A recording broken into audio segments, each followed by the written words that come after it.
chain of conversion, understanding your customer lifecycle. Something is wrong. You've got everything you thought you needed for your marketing plan. You've got advertisements, a kick-ass website, and email templates. You've got systems for customer service and payment processing. You've got your distribution system absolutely locked down. Why aren't you making half the sales you thought you'd be? There's a problem somewhere, but how can you figure out what it is? Customers and your relationship with them have life cycles. The customer life cycle starts with acquisition, when they first become a customer, goes on to service, where you're able to sell them your product, and retention, where they keep coming back to you for your product or services. You can track where your customers are in the life cycle by using the chain of conversion. A percentage of strangers, unique visitors, become leads, which means they might be interested. A percentage of leads become prospects, showing a definite interest in your product. Prospects receive the presentation, in some cases a personal direct sales pitch.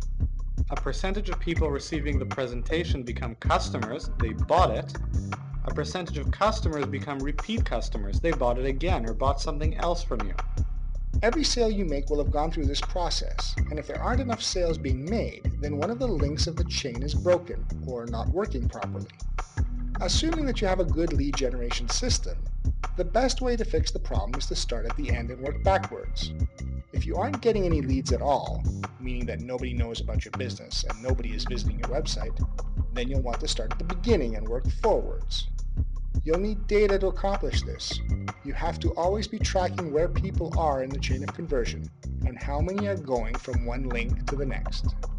Here's an example. You're making 5 sales a week. You get those 5 sales by making 25 presentations.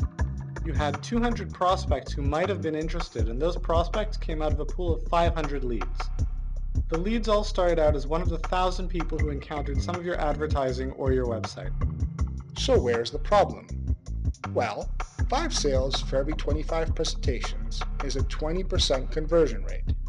25 presentations for every 200 prospects is a 12.5 conversion rate.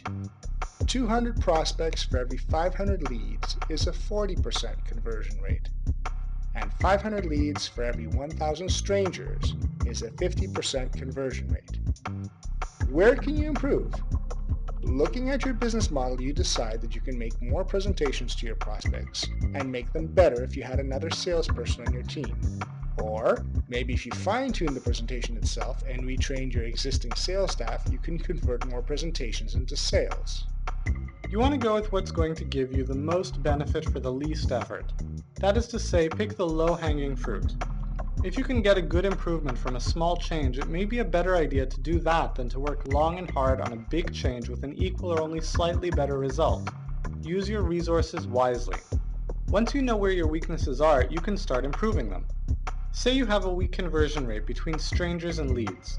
You might need to generate more traffic or provide a better incentive like a free report for a person to become a lead.